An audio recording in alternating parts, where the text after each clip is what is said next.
My dear brothers and sisters in Islam, we are all painfully aware of what is happening right now as we speak amongst a Muslim minority called the Rohingya in the land of Burma or Myanmar. And before we even begin to help our brothers and sisters, the first thing we need to do is to understand who they are and what is going on. Know, my dear brothers and sisters, that the land that was called Burma is now called Myanmar. And Myanmar is the name that its own inhabitants give to the land. Burma is the name the British gave to it. And Myanmar is, like the majority of countries of that province, born out of the legacy of British colonialism. Like India, like Pakistan, like Bangladesh, Burma as well is born out of British colonialism. And the modern nation state of Myanmar, which was called Burma before, as we said, comes from the ashes that were left by the fires of British colonialists. The majority of people of Burma are Buddhists, but they follow a branch of Buddhism called Theravada Buddhism. Buddhism is divided into 3 branches, and the people of Burma primarily follow a branch of Buddhism called Theravada. And within the Theravada branch, there is a particular strand that is followed by the people of Burma, and the people of Burma follow what is called the Bamar, B-A-M-A-R, the Bamar strand of Theravada Buddhism. And the Bamar peoples are the majority of Myanmar. So the majority of Myanmar are Buddhists, and they are ethnically called the Bamar people. It is important to note that since 1946 up until recently, Myanmar was ruled by a military dictatorship. It was a very strict military junta that did not allow any freedom of speech. It did not allow protests. And it was in that climate that opposition against the government began by local people. And this opposition was led primarily by a lady who is now the person in charge of Myanmar or Burma. And this lady eventually won the Nobel Peace Prize. We should all be aware of her name. It is Aung San Suu Kyi. Aung San Suu Kyi. And she is, by the way, the daughter of the person who was called the father of modern Burma. Her father was the one who led the opposition against the British. Her father clamored for independence. So her father, and his name actually is Aung San, the first two, Aung San, her name is Aung San Suu Kyi. So the first 2 words are the father, and the last 2 you added is the daughter. The father was the primary figure to fight against the British, to declare independence. He was assassinated, and this was a young girl at the time. So she is raised in the legacy of anti-colonialism, the legacy of freedom. And she then becomes the voice of opposition against the military dictatorship. Back in the 60s, 70s, 80s, she becomes the voice of opposition. Eventually, she is arrested, she is tortured, she is put under house arrest, she is sent into exile. They attempt to silence her. Many of you are aware of what happened in the 80s and 90s. She was exiled to England. She began a resistance movement, and slowly but surely the people began supporting her until finally in the 90s, the late 90s, the military government essentially had to withdraw and collapse. And in the early 2000s, her party ran for election in a first free and fair election, and she won with a landslide victory. Okay, think of Nelson Mandela in South Africa. She was the only candidate, the most popular candidate, and her party wins with a landslide victory. Unfortunately, after she won and her party won, from being persecuted, they then became persecutors themselves. From being people who know what it feels like to be persecuted, they are now in charge, and they are now leading one of the worst campaigns that this country has seen. And this government, as we said, it follows a strand of Buddhism called Bamar Theravada Buddhism. The Bamar Buddhist strand is actually a very, very racist strand of Buddhism. Think of the worst of the Tea Party, the worst of the far right, that mixes elements of Christianity, elements of white supremacy, elements of far right nationalism, elements of pseudo-patriotism, and they use it to basically talk out against minorities, against Muslims, like everybody. We're familiar with that strand here in America. Imagine that strand isn't just a minority, that strand is a majority in this land of Myanmar. Okay, the people support that violent, racist interpretation of Buddhism and of their Myanmar or Burmese values. And just to give you an example, the government has officially declared 8 ethnicities to be real Burmese, real Myanmar people. And all other ethnicities are considered to be foreigners. Now, there are hundreds of many ethnicities in this land, just like any land. But the government has declared only 8 of them to be officially recognized. And obviously the largest, as we said, are the Bamar ethnicity, and they are the ones in charge. So who then are the Rohingya? The Rohingya obviously are not one of those 8. They are one of the smallest of the ethnicities, but they are predominantly Muslim. So the Rohingya are predominantly Muslim. Who are the Rohingya? The Rohingya are a descendants of a civilization that actually used to have an empire, a kingdom, over 500 years ago. And this is a civilization that is called the Arakan civilization. These days it's called the Rakhin, R-A-K-H-I-N-E, Rakhin.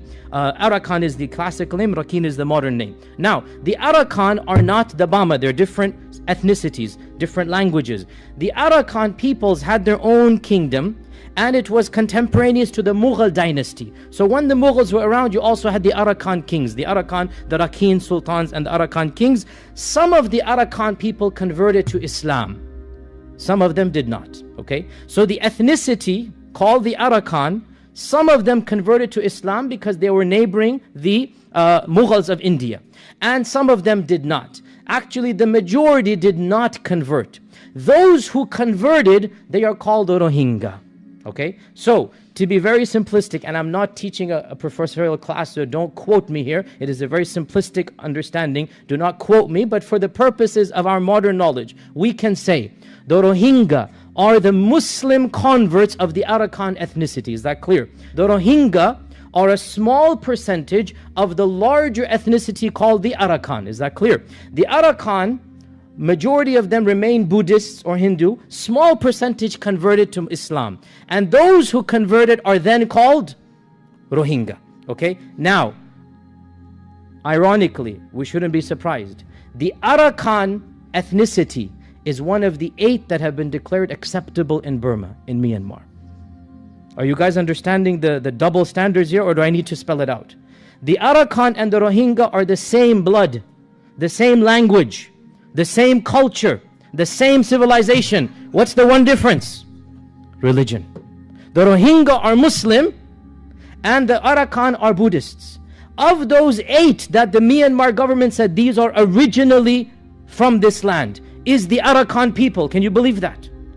And the Rohingya minority speak the same language. They are Arakanese. Their civilization is Arakan. They go, but because they converted, so the government has said, you are not a part of our land. How can they say this? Well, they claim, this is their claim, they claim that these people are not pure Arakan. They are the children of Muslims who came from India, from Bangladesh. They are the intermarried, interracial couples. They got married, and these are now ethnically not pure. So there's an element of racism, just like the Nazis of Germany, just like the Aryan supremacy, just like the white supremacists. There's this point of pure blood. Who is pure? So they say, the government and the majority of people, they say that the Rohingya are not pure Arakan. And this is, firstly, historically inaccurate, and secondly, there is no such thing as pure. We have said this many, many times. There's no such thing as pure Arab, pure white, pure black. These are all things that we have invented. Our DNA, our blood does not tell us apart in that sense. But even from a historical perspective, this is simply not true. And this is because the Arakan peoples, it is well known that they actually converted during the time of the Mughals. And remember, there were no nation states. India, Pakistan, Bangladesh, Burma, these borders were created when? 1948 and beyond.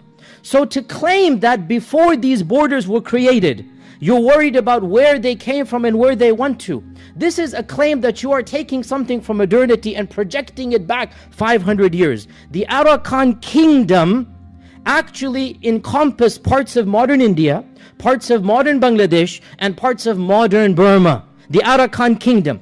We have coins, and I've seen them. You know, I'm a coin collector. We have coins from the Arakan dynasty that are minted in Arabic with the kalima La ilaha illallah Muhammadur Rasulullah. The Arakan dynasty, as we said, some of them converted, some of them remained Buddhist. So the Arakan dynasty encompassed modern India, parts of Bangladesh, parts of Burma.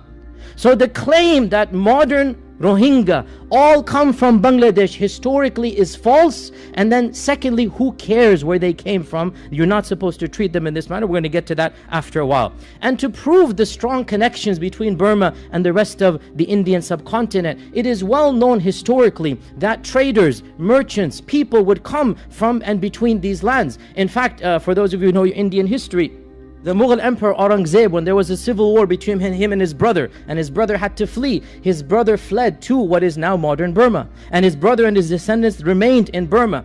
Those of you again who are familiar with Indian history, Shah Bahadur Zafar, the last Mughal emperor, where was he exiled? To what is now modern Burma. The British sent him to Burma because from the British perspective, this is one of their provinces. Like India, like all of this, one of their provinces. Like the British sent laborers from India to Guyana, to Trinidad, to South Africa, they also sent people to Burma. From the perspective of the British, it's one land, because they controlled all of it. So for people now to then backtrack and backtrace and say, where do you originally come from? This is not only a racist question, but essentially every civilization comes from another land, another region, and then they settle down here. The Rohingya peoples have been in that region for 500 years. To claim that they are not a part of that land is racist, number one. And number two, who cares where they're from? They're human beings. They don't deserve to be treated in this manner. Nonetheless, the racist claim that the government and the people have is that these Rohingya are not ethnically from our land. They shouldn't be here and they should go back to where they came from. Despite the fact that their language is the language of the Arakan people, their civilization is the civilization of the Arakan people, they have nowhere to go to. To make matters worse, the government has a systematic policy of persecuting them back to the beginning of the land of Burma, of Myanmar. From the 40s, from the beginning, these people have not been given equal share of properties, of rights, of the education. In fact, there were studies done back in the 80s, before the modern persecution began, where a list of apartheid countries was written down. South Africa is number one, as you know. On that list was Burma, and its treatment of the Rohingya was classified as apartheid treatment. This is back in the 80s and 90s. The Rohingya, the Muslims of Burma, and this is the largest Muslim group in Burma, by the way. So the Rohingya were not allowed to get education. They were not allowed to get the jobs of the other people. They were living in ghettos, in separate places. So what's going to happen? Poverty, high rates of crime, petty theft. When you have to feed your family, you have to do something. And so this fuels the perception, oh, the Rohingya are all terrorists, the Rohingya are all bad people. This is from the 80s and 90s, before the modern issues began. What happened, however, so by the way, I've also a footnote here. In the 80s and even before, this led to a mass migration of Rohingya around the world. People began fleeing because they don't want to live in this land. And the government, and this shows you how racist they are, they refuse to give them passports. The Rohingya are not allowed to have Myanmar or Burmese passports. They're not allowed to have them. So they have to flee via UN programs that allow you to travel without passports. So the Rohingya, to this day, and that's one of the reasons travel is difficult, because if they get a passport, then they can claim we are Burmese, we are Myanmar. How can you mistreat us? So there's an infinite catch-22. The people, the Burmese people, want the Rohingya to leave, but they don't want to give them a passport. Because if they give them a passport, this means we are equal. You're a part of our land. So they are a stateless nation. The United Nations officially calls the Rohingya a stateless ethnicity, a state. They don't have a state. No state is willing to adopt them. Their own homeland, where they have been for 500 years, does not give them a passport. They can do nothing. So people fled in the 70s, 80s, 90s by the tens of thousands. And there are pockets of Burmese across the Khalij lands, in the Western lands, and some of them have risen to fame. In fact, one of the most famous Qurra and the Imams of the Haram, somebody who I personally met in our times and very influenced by his voice, Sheikh Muhammad Ayyub from Medina. He passed away 2 years ago. Sheikh Muhammad Ayyub was the Imam of the Haram in Medina, and he is from the Rohingya. He is from the Rohingya ethnicity. He fled to, his parents fled to Medina, and he was raised in Medina. Eventually he became the Imam of the Haram. And by the way, the Burmese Muslims, the Rohingya, are known for emphasizing the Quran, hifd of the Quran. By and large, the Rohingya are very religious folks. They're very pious. They're praying. They have the healthy habit of having their kids memorize the Quran. Is very common amongst them. So alhamdulillah, even in terms of religiosity, they are very well known. Nonetheless, back to our point here. So what happened was, eventually, of course, people are going to fight back.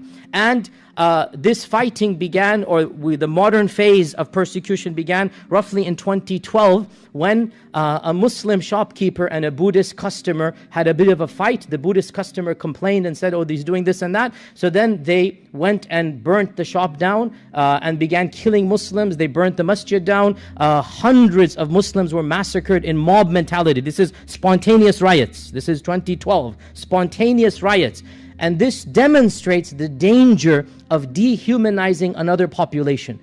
What happens when you keep on saying these people are not a part of us, these people are evil, these people are not fully Burmese or Myanmaris, what's going to happen? At the slightest provocation, just like in Nazi Germany, and the khutbah I gave a few weeks ago, we have to be careful, it's happening here in America with us. This rhetoric that you are not fully the same as us, you don't deserve the same rights as us. Right now we can laugh about it, but 5, 10, 20 years, 30 years of constantly talking like this, what's going to happen? One spark in 2012, and thousands of Muslims were forced to flee. Hundreds were killed. Some of you might remember some of the video footage of children being doused with kerosene and set alight by the Burmese mobs. And the army is standing doing nothing. Absolutely nothing in front of their eyes. In fact, later on we learned not only did they not do something in certain places, the army participated. This is 2012, by the way, before the modern. This is 2012. The army participated. And when you have this power dynamics of men in uniforms and military, and you have civilians, you will also get mass rapes, which from 2012 we have been hearing. May Allah Azza wa Jal protect our sisters around the world. This is the reality, what happens when you dehumanize a population, claim they're not fully like us, you lose any sympathy for them. And we now have, as we know, rapes, killings, whatnot. So this is 2012. What's going to happen? Obviously, a group of Rohingya form bands and they fight back. And last year, they attacked a military post and they killed some people. And I am not justifying any violence, but I want to say, as an academic, as a professor, the term terrorist is meaningless. As a professor, I'm telling you, not as a Muslim, as a professor, the term terrorist is meaningless. Because who gets to call whom a terrorist? It all depends on who's speaking. So the government can call the Rohingya terrorists because they attacked this military outpost. But they can conveniently neglect what they themselves have been doing for the last 50 years. So as a result of that attack last year, the government has basically lost all traces of humanity. And they have declared the Rohingya en masse to be a fifth column, to be all jihadi, radical, Al-Qaeda inspired. All of this is completely false, as you know. These are civilians. They don't even have an army. They don't even have weapons and arms. But they have declared all of the Rohingya to be people that may be expelled and killed. And from last year, 2016, up until now, there has been a systematic attempt by the military. This isn't now mobs anymore. 2012 was mobs. Now it is the military. And the military has official carte blanche authorization from the government to expel or kill or get rid of the entire Rohingya population. And this is what is happening for the last year in particular. And all of you are painfully aware of the footage that is coming out. All of you are aware of tens of thousands of Muslims whose lives have been destroyed. The butchery, the savagery, the burning of people alive, chopping off of babies. This is well known, and there is video footage as well. There is a documentary, there's pictures that have been taken, and this is something even the UN has declared, and I quote from the UN report, a classic textbook case of genocide. This is from the UN. Classic textbook case of genocide happening right before our eyes. And in particular, I want everybody to be aware of two names, two people that are directly responsible. The first of them, the political leader of Myanmar, and that is Aung San Suu Kyi, as we have said, the daughter of the father of the Burmese country, and the one who won the Nobel Peace Prize when she was a dissident, when she was against the government, she won the Nobel Peace Prize. Now that she's in office, she has become even worse than the military government was against the Muslims. And this shows us really what can happen when you gain power. Aung San Suu Kyi has publicly defended what the military is doing.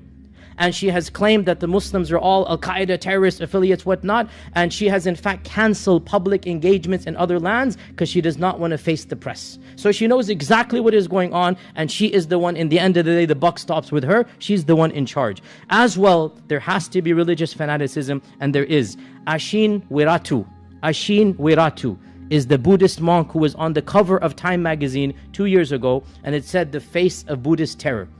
Ashin Wiratu is one of the most inhumane Buddhist monks to ever have walked the face of this earth. You think of Buddhism, you think of peace. Well, maybe generally, but there are exceptions. And this is one of the main exceptions.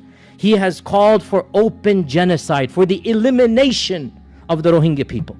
And he is their senior most cleric within the Bama Theravada Buddhist understanding. He's one of the senior clerics, and he has blessed this endeavor, and he has essentially said that it is permissible to kill the entire Rohingya population, and he is one of their most respected clerics. So when you have your politician and you have your cleric both telling you go do it, you have our blessings. We see what is happening right now. So for the last year and a half, the situation has gone from bad to worse, and the last 2 weeks have seen over 300,000, and this is the UN estimate. Whatever the UN estimates, multiply by 2. The UN has estimated 300,000 people have fled. Maybe around 20,000 have been massacred, but they have no statistics on the massacres because Myanmar is still shut off to the media. You really don't have too many journalists inside there. Whatever we're getting is primarily from video footage of the people who are being killed, the people who might have some cameras or whatnot. By and large, journalists are barred from entering Myanmar. There are no journalists flying in as they covered the Iraq war, as they covered Afghanistan. And no, nobody's flying in because firstly, there's not interest in the West, and secondly, the government has banned all journalists from coming in. So what's going to happen when you have 300,000 people fleeing? Mass starvation, malnutrition, problems of people taking advantage of them over and over again. And brothers and sisters, as we are speaking, the situation really is at an impasse. We don't know what the future holds for them. We're all aware that the superpowers have hardly done anything. Muted responses here and there, some minor condemnations here and there. And of course, we have to be grateful for any politician shedding light and condemning. But in the end of the day, what will condemning in and of itself do? Brothers and sisters, we are believers in a Prophet ﷺ who has predicted this. I mean, how much more do we need to understand that this is the Sadiq and the Masduq, the one who spoke the truth? He predicted that a time will come when there will be calamities, there will be bloodshed. Every day will bring worse news than the one before it. And this is what we are seeing with our own 2 eyes, hearing with our own 2 ears. Calamity after calamity, disaster after disaster. And our Prophet ﷺ explicitly said, there shall be bloodshed, there shall be earthquakes, there shall be natural calamities. And look what is happening. Wallahi, we're barely done with one news. Whether it's a natural disaster in Houston, then we hear of Florida coming. We hear of one news, whether it's Kashmir, and then we find out Syria. We finish off with Syria, we're not even done. Still, the Syrian crisis is going on, and another one begins. If this is not going to make us believe, then what will? A prediction that we see happening in front of us. And therefore, we need to actually increase in our iman in Allah Azza wa Jal. The irony is that some people who don't have strong iman, they actually suffer as a result of these crises. Many people are leaving religion because they say, how could a God allow this suffering? And I talked about this in a recent khutbah and also in an academic lecture, and you will find it online. This is not the khutbah, how do we understand evil? I've given that khutbah. But many people are leaving religion because they're saying, how can we explain all of this that is going on? And of course, the irony, by leaving religion, it's not as if they have an answer. Actually, they become even more in despair. When you leave God, you don't even have any answer. At least when you believe in God, you have some answers about why there is evil. Not by leaving God, you're going to have better answers. On the contrary, by leaving God, the question becomes meaningless. There is no evil, there is no good. So we as Muslims, rather than weaken our faith, much less lose it, we should increase our iman. We should believe in a Prophet ﷺ who predicted all of this 1,400 years ago.